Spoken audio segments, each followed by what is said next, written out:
So normally, as you guys know, I'm a member of the Beer Farmers, and normally our talks are tons of fun, and we do all sorts of fun things to support the community. Basically right now, I'm not in hacker mode, and I'm not really going to be in corporate douchebag mode either. I'm just going to be kind of like telling it like it is on this subject.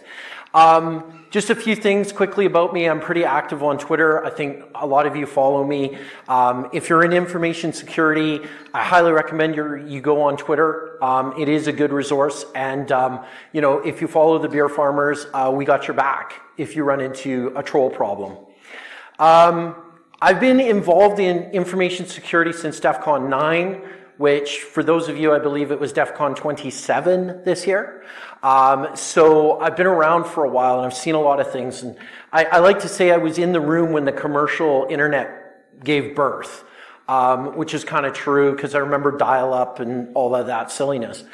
And so, I've evolved into, corporate mode where I write a lot of emails. I patiently wait for progress on issues. I comment a lot in Forbes and online, and I'm a CISO, and I work for the Beer Farmers.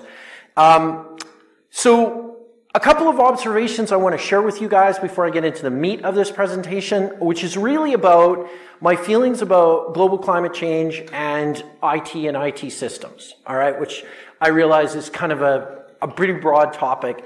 And there's tons of hypocrisy in this as well, okay? And that's something that, I'm dealing with, but I'm also trying to rationalize it, right? It's sort of like if you spend all your time flying around the globe talking about global climate change, are you really helping the situation, right?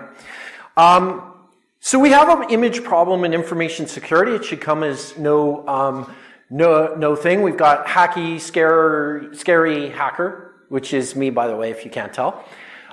We have Karl von Clausewitz. Who knows who Clausewitz was?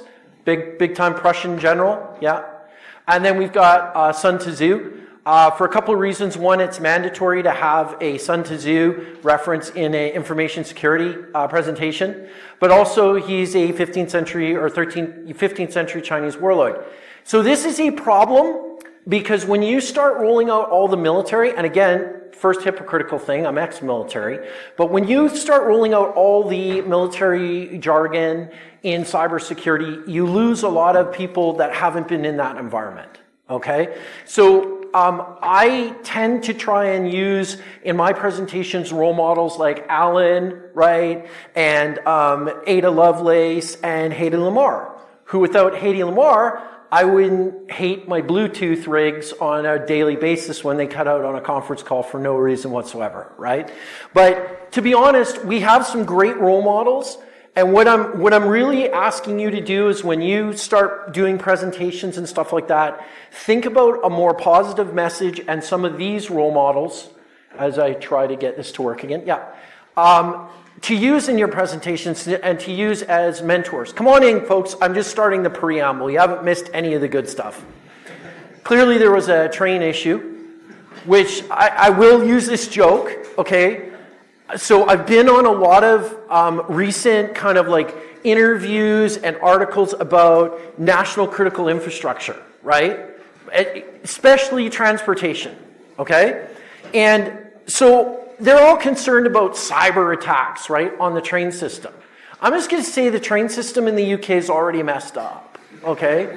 And I said the major threat from my analysis about national critical infrastructure when it comes to train is some dude with a leaf blower can shut down the entire train system of the UK with leaves on tracks, okay? So, let's keep this in perspective because sometimes we just get too much on the hype machine.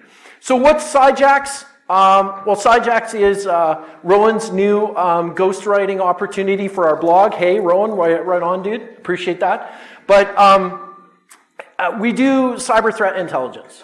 And I'm not going to sit here and educate you on cyber threat intelligence because I'm actually teaching a course on it in Manchester at CompTIA on the 4th. So I'm pretty excited about that. But, we do threat intelligence. And speaking of threat intelligence, we can see that there is a threat here, right? It's a large amount of water. And I do want to congratulate the guy that designed this data center, or lady that designed this data center that actually is containing what could be described as a small wading pool, where unfortunately the servers were located. So I've been thinking about this since about 2015. I wrote an article, it might even still be out there, and it starts off with Cape Spear in Newfoundland. And I was in Newfoundland for a conference, and it struck me at that point that our planet is becoming more hostile to human life, but it's also becoming more hostile to IT, to silicon. And I want to explore that a little bit. We have a precarious relationship. I think anyone here that lives in Wales right now that has servers in their basement is feeling the effects of this type of scenario. And it's really gonna, again, this is not a good news presentation. I hope by the end of it, you're not just like, oh, I'm going to the bar and I'm just gonna drink because there's nothing that we can do about this.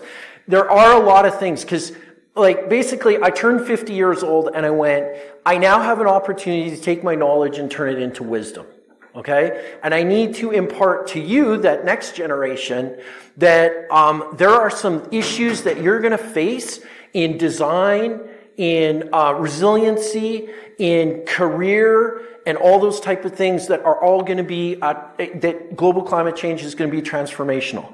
So, we've got some truths here that we can talk about that are not particularly good. So the first is we're trying to get to a 2 degree, below 2 degrees centigrade as a goal. And if you look back in the historical research on global climate change, 2 degrees was like a catastrophic level of global climate change. This was back in the research in the 90s. So we've set our goal to just be majorly screwed up as opposed to like Armageddon, okay? But the problem is at 4 degrees, we were literally hundreds of feet higher. We have a historical record that shows where sea level had been over time. And my hometown of Winnipeg, Manitoba, Canada, and it'll factor into this in a little bit, but it was underwater of an inland sea called Lake Agassiz, which then drained off and became Lake Winnipeg and Lake Manitoba, which are the remnants of that, okay? So my entire city, about, I think it's 45 million years ago, was underwater. So something to keep in mind.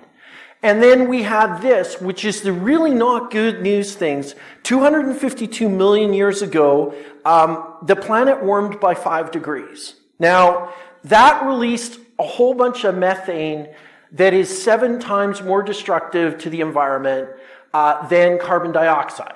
Okay? So we're already seeing this. I don't know if you caught this Discovery show where they went to some lakes in the north, I think it was in Alaska, and they found some bubbles trapped in the ice, and they cut those bubbles open, like they opened them up with a chisel, and were able to set fire to the bubble. Okay? So that tells me that we're releasing a bunch of methane gas. So these are not cheery topics, and they're important to start talking about because from what I've seen, no one is talking about this issue. And that's why my sort of 2020 series is going to be on this. So we have storms. We're getting hit with more active weather, and I'm not a meteorologist or a climatologist, but I'll describe a little bit on why we have these problems and where they're going to affect us. We have fires. Everybody here, I think, is in consensus with the fact that fires are bad. We have floods, as the poor people in Wales and Yorkshire and all over the world are experiencing, which may lead to a global IT system collapse, which could, in fact, be an economic collapse. So we're going to go through a bunch of things. A lot of this is in a book called The Uninhabitable Earth. I highly recommend you read it, not before bed, because you'll have nightmares, okay? And then, of course, Stormy Daniels. Get it? Stormy? Because it goes into this slide. There we go. Okay. Stormy Storms. So there's monetary amounts of money attached to when a catastrophic hurricane or typhoon hits a country. And there's a couple of things I want to talk about this. From a cybersecurity perspective, we see two major attack surfaces here. Disinformation is one, right? And criminal profiteering from phishing emails is the second, post-event cleanup. Okay? So from a cyber threat intelligence perspective, anytime there's a big storm, anytime there's catastrophic damage, we pretty much know the mode that cyber criminals go into.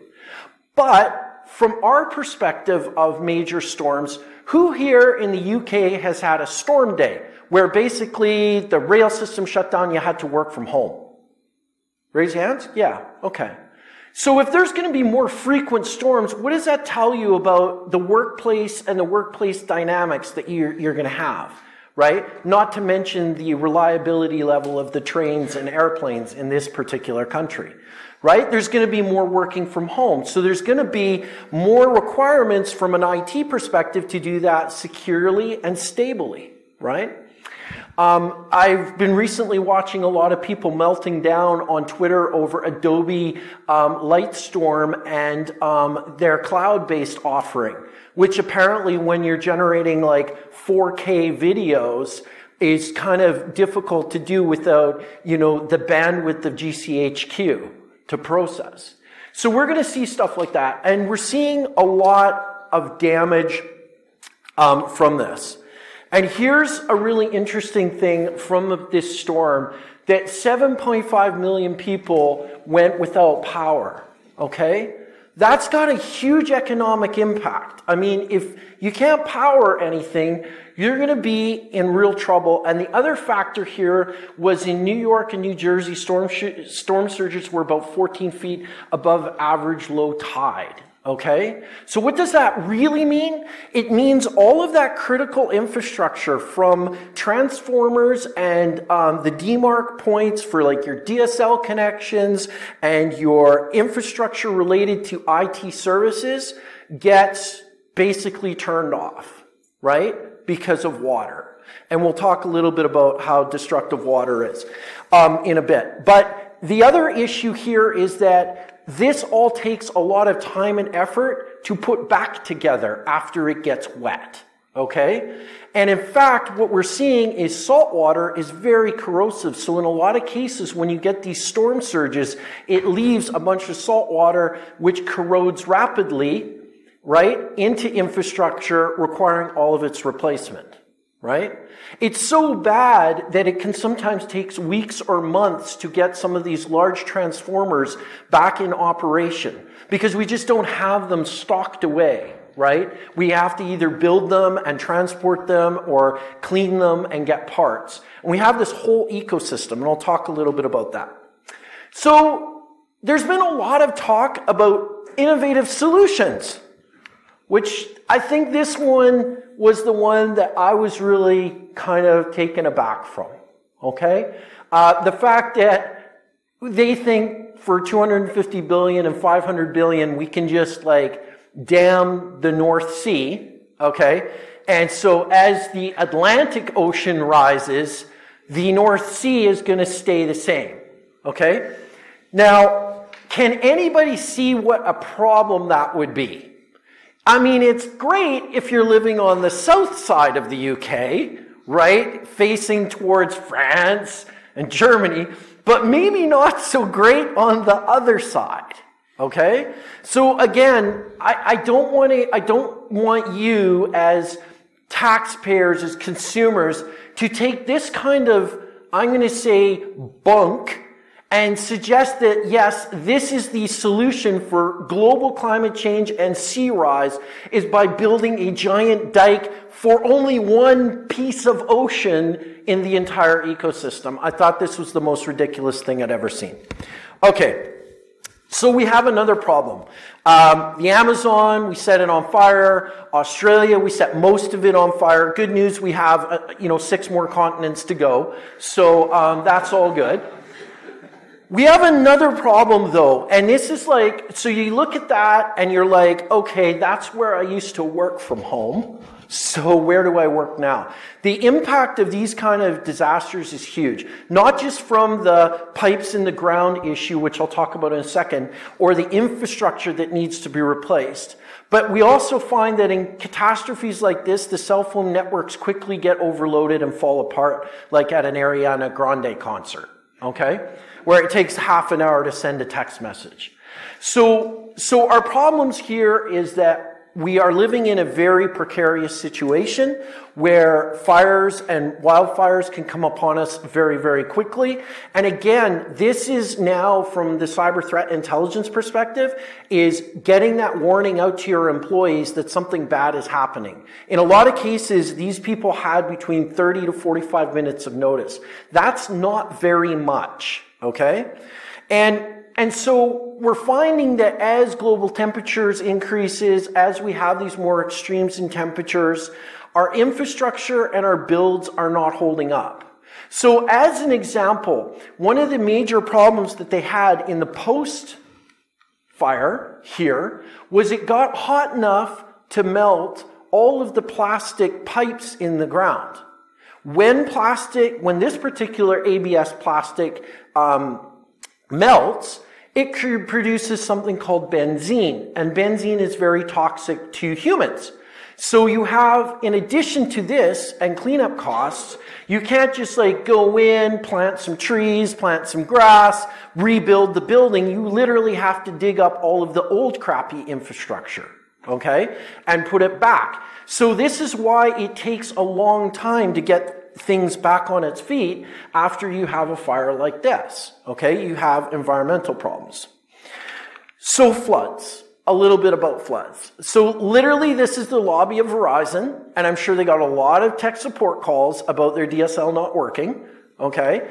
But there are fundamental problems that we're having with this type of thing, and we get US government recommendations that are saying, oh, like you should put your generators on the roof, okay?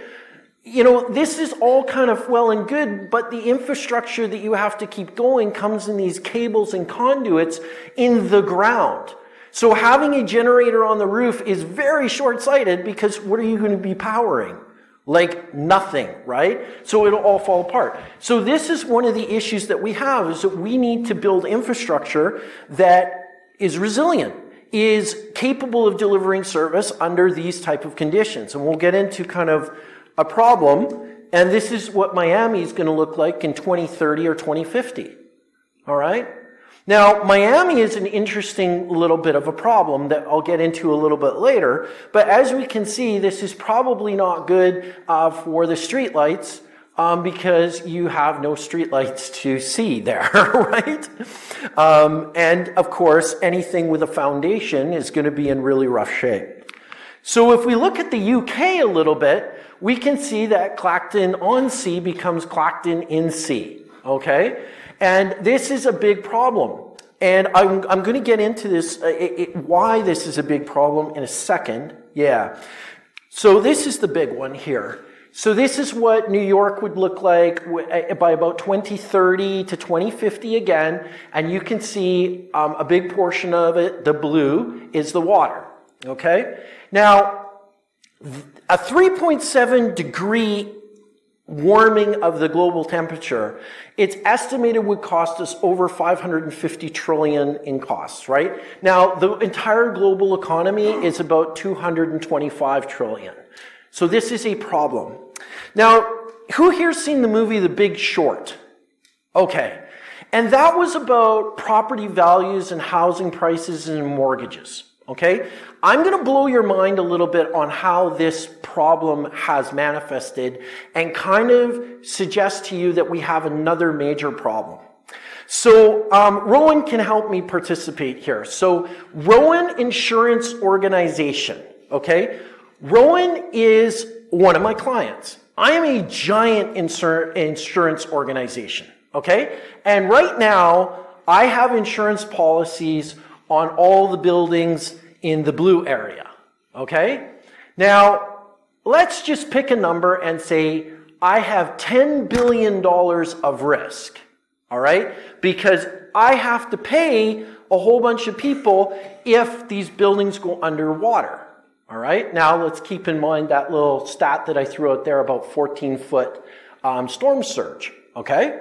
So I say, you know what? I don't have $10 billion of risk, so I'm going to pay Rowan's insurance company $25 million so that if these risks are realized, he is going to pony up $250 million, all right?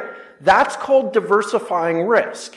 And actually, insurance companies are mandated by the government to do that. The idea being is that if the risk is distributed a whole bunch of different companies, right, then I'm able to meet my obligation to pay out the $10 billion. You with me so far? Well, here's the problem. I've sold a whole bunch of policies to a whole bunch of companies, and they in turn have sold a whole bunch of those policies to a whole bunch of companies. The problem is I'm going to have to start paying out on these. But not immediately. I'm going to have to start paying these out as some of these buildings get underwater, as some of that critical infrastructure that runs those buildings becomes corroded, polluted, or has to be ripped out. So I am faced with a small, dangerous dip up until the point we get another giant storm that comes in and does more than 10 billion because it puts half of Long Island underwater. And at that point, what am I going to do? I'm going to try and get a government bailout, just like the banks did when they sold shitty mortgages. Ultimately, what are you guys going to do? You're going to pay for it. This is one of those things that blows my mind because you can see this coming, right? We can do something about this. You shouldn't be allowed to build more stuff in areas that we know are going to get schwacked by a storm or go underwater. Okay, here's another problem that we have here.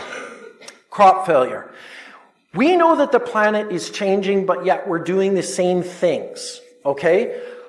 A great example is the growing of rice in regions like California, okay? And I didn't know this until I started doing the research, but the California rice crop is one of the largest in the world. You would have thought it was India, or you would have thought it was in Asia. But no, it's actually California. Now, this is a problem because there are more humans being born every day. And rice is actually one of the things that the majority of humans out there on the planet eat, all right?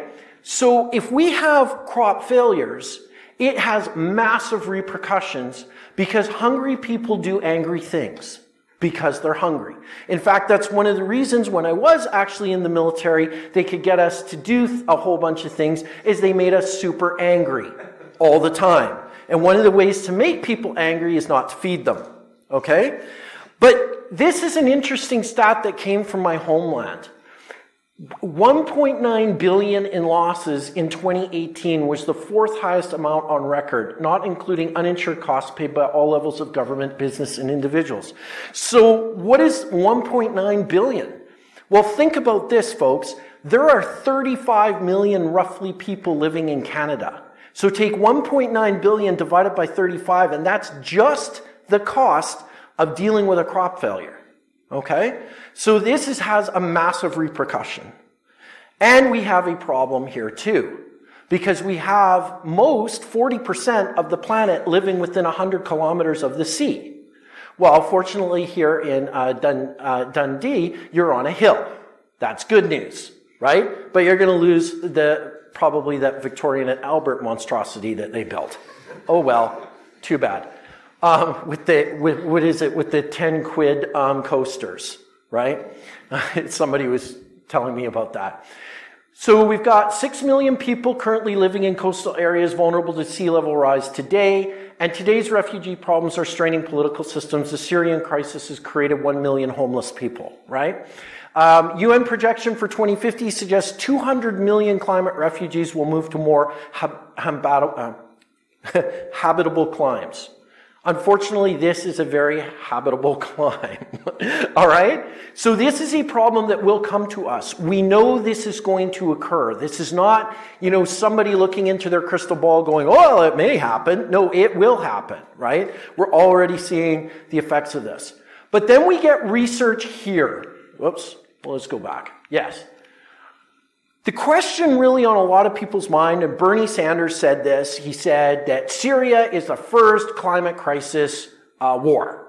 Okay? I don't think it matters, to be honest, but let's just basically what pisses you off when you need something and you can't get it. Not want, but if you need something and can't get it. Now, us, we're kind of special snowflakes. When Amazon says it's going to deliver on Prime Day and then it doesn't, we get pissed off, okay? First world problems, okay? But this is really interesting to me because what they were trying to do is say that the Syrian crisis that we currently have didn't have anything to do with global climate change, okay? But it's still a freaking war. Okay, and I think that misses the point, that it's just going to exaggerate and exacerbate the system that already exists.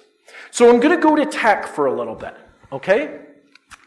This is a picture of all the undersea cables coming into various demarcation points. And I draw your attention to, and I can use this fancy laser, to this. That was Miami. So does anybody see a bit of an internet connectivity problem in the future? Absolutely. And then when you see in New York and stuff like these are all the transatlantic cables and stuff like that, again, in very precarious places. All right? So this is a problem that we know is going to come to, and they're saying the infrastructure could be underwater by 2033. All right? And it doesn't look like this is going to be like, even if it's 2035 and we're wrong by 2 years, I'm going to be probably done by now, probably found in some seedy bar in Fife. But you folks have got to deal with this shit, right? And this is why I'm out here trying to talk about this issue. So, this is a real problem. A real fundamental problem. So this is a Type 42 destroyer. It's UK's pride and joy. They're $1 billion a pop. Okay? They don't work in really hot water. Okay? So this is where I'm saying if the government's toys to do national defense don't work in super hot waters in the Gulf, that affects the UK's ability to go and kill people. So as soon as the UK has a problem and can't kill people, we're going to have to do something. But again, rather than dealing with the issue of, oh my God, the water in the Gulf is too hot, we're refitting these things at taxpayers' expense again, right, to make them work in hot water so we can go and kill people. All right? Yeah. So this one is the slide that I wrote even before coronavirus hysteria hit everybody, all right? But I want to talk a little bit about human beings and what we do when we're sick, okay? Especially with flu. What happens? You get a temperature, right? That's where your body temperature goes up. All sorts of crazy shit happens to you. You have those fever dreams like you're on absinthe. But generally, your body attempts to cool itself by using its immune system to fight it off. What if I told you that if you're already at 45 degrees centigrade and you get a fever and your body is already working really hard to keep itself cool, but now it has this infection, what do you think happens to you? Basically, a bunch of your friends show up and say some kind words about you, how you're a kind person and a generous person and stuff. You're dead. All right? So dead is not a good state to be in, right? Nor is eating bat. Apparently that's what patient zero was for coronavirus, not Mexican beer. There's a lot of confusion about that, so I just want to clear that up there. If you had any misconceptions, it has nothing to do with corona. So please, be safe out there, right? You can stop watching kung fu movies, also known as a threat vector, right, as well. But my point here is that these diseases that in this country are unheard of, when you have that global climate change, when you have mosquitoes moving and surviving because of mild winters, you have major, major problems on your hands. There's a particularly gross article that I'm going to talk about. I didn't want to show pictures of it, okay? But in Canada, we have a moose problem, okay? The moose was found to have over 10,000 wood ticks on it, okay? Super gross. But the wood ticks basically have thrived because a really cold winter, those minus 40 winters, haven't hit Canada in a couple of years, enough to suppress that wood tick population, all right? And what are we doing? Unfortunately, wood ticks don't really have a supernatural predator in large amounts, so they are absolutely thriving. So we now have one of the majestic Canadian moose, right? Riddled with these insects that are busy sucking them life out of them and driving them crazy, to the point where they're almost committing moosicide because, sometimes they leap in front of cars. But no, my point being is that it's a really precarious situation. I think there's another factor here that I wanted to talk about as well, is that we also have a problem with the permafrost. And I said about the release of methane gas being a problem. Okay, here's another problem. There might be stuff there, okay, that we haven't seen in our society for a very long time. So as an example, recently there was an outbreak of bubonic plague in a place called Siberia. And you're like, bubonic plague traditionally has struck Europe. We had 1664, I think it was, which is the Black Death that crossed Europe. Millions of dead. So this is maybe my problem with the current coronavirus coverage, in that they're treating this thing like it's the plague. It's not, right? It's got about I think the last count was 2.3% mortality rate. Chances are you're going to die of diabetes more often than you're going to die of coronavirus, okay? So think about that. But one of the problems is that we pretty much are done when we get to 54 degrees Celsius. At 54 degrees, a healthy adult male or female person biologically cannot keep itself cool enough. So if you're caught out in the heat, you're pretty much going to be cooked. Our critical infrastructure, mostly made up of Cat5 cable, right? Cat5 cable. 75 degrees centigrade is when it melts. And we've started to see temperatures in vehicles, right? And inside areas with no airflow approaching that mark. So what does that mean? It means that if you painted a pedestal black and put it out there somewhere in like Afghanistan, it would get to a daytime temperature exceeding 75 degrees, and all the cabling inside would melt into one gooey mess. All right? So another thing to think about. We're in this era right now. Oops. Did we lose connection? Oops. I think the data projector might have shut off. Anyways, I will not. I only have a couple more slides. So this is where I'm saying that we need to look at. This is an organizational risk to the businesses that you're going to start working for. And you have to think about how can you wrap your mind around some of these challenges in terms of like remote working, in terms of like building infrastructure, where to build it, how to build it so that it has some resiliency and stuff like that. There's a broad range of concerns here. Right? Even just notifying your employees of a particular situation related to a weather event, for instance, right? Nobody should be caught by surprise. I think also, like when you go into planning, oops, okay, it's coming up. We just have to contact them. Fortunately, I have them right there. Oh, yay. Okay, perfect. Whoops. Oh, it's now, what? Is it misbehaving? Is it my slides, maybe? No, it's the other one. It's like the input. Oh, okay, yeah. So this is what I'm sort of saying, is that you can have non-hysterical conversations about these issues, okay? And you can start putting it into planning documents, right? Resiliency for hydro. Let's not build it on, in a floodplain in the basement, right? Basic stuff, right? Let's have a plan for when the actual internet cables don't work. Can we go with 5G hotspots? Are there things that you can do, right? How are you going to get to your people? When MERTS got hit, this was really interesting from the Not Petya WannaCry. When MERTS got hit, they turned to WhatsApp because they had single sign-on enabled for majority of their applications and no one could get onto their system because they got ransomware. So they had a plan to use WhatsApp to continue communications, right? The other thing that saved their butts is they had a data center, or they had a domain controller in Africa. And what happened was they were running a flat network. When they got infected, the ransomware hit all of their infrastructure and Active Directory controllers, except the one in Africa, because guess what?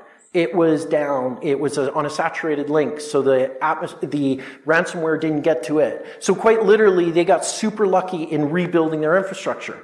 So one of the simplest things that you can do for your business is perhaps to create an Active Directory server, let it replicate, and then turn it off for 5 days, bring it back up, let it replicate again, and turn it off for 5 days, so that if you do get ransomware, or God forbid, a pipe bursts and fills your basement where your server is, you at least have your Active Directory to get everybody back underway. So there's one more peril that we'll talk about, and then I'm going to release you guys to the hounds. It's this. So Mother Nature is the ultimate malicious actor, okay? Keep in mind that she will break your arm, all right? And this is a really interesting thing to talk about, a coronal mass ejection, CME event. Now, we've had through history, we've had a couple of things happen. In 1989, we had this solar flare that collapsed the Ontario-Quebec power grid. Yeah, no one cares because it's Canada. But I'm just saying it can happen, okay? We had 6 million people. Now, a larger event that looks like that hits the Earth is going to do a couple of things. It's going to generate an inordinate amount of help desk calls. No, I'm kidding. It's gonna do that, but it's gonna do a whole lot more. If we lose some of those large transformers, especially the ones, for instance, that power our electric trains or plants or things like that, right? We are going to have essentially a giant reboot that we'll have to do. And who here really enjoys rebooting ancient servers on a Friday before a long weekend? Anyone? Yeah, exactly. It's like, I also like to stab myself in an eye, and my hobbies include pepper spraying myself. So this is a major problem because we have systems, especially in national critical infrastructure, we've never turned off. Okay? Now, one of the problems is they've also been there for maybe 30, 40, 50 years. So the people that actually turned it on the first time, they're dead. So now you're going to have to do some of the most amazing feats, which it's possible to do, but you got to have a lot of time and effort and potentially money to do. So the turning machine, has anyone seen that at the Betchley National Computing Center? Yeah, a few of those. Did you know that some of the machines that they used to try and decode the enemy stuff, they rebuilt from scratch by looking at a couple of pictures of it to try and figure out how it worked, okay? We might be into the same situation when we're trying to bring up all of these systems that we have without what? Without the 3 key things that I tell everybody that wants to get into cybersecurity to say in a goddamn interview. Here they are. What's the first thing? My passion is network diagrams. My passion is configuration management and asset management. You don't need a third thing because by then you're hired, okay? It's that simple. You want to get into cybersecurity, do stuff that no one else wants to do, right? That's it. But I'll tell you right now, people that are good with documentation for network and for systems and that kind of stuff, they rise really quickly. Because what do executives not understand? Anything in email or chat. What do they understand? Pictures. All right? So if you can express something as a picture where others have failed, you will be employable and you will be a very rich person very quickly. So that's it from me. Thank you so much. I know we ended a bit early, but that's so that you can all get super depressed.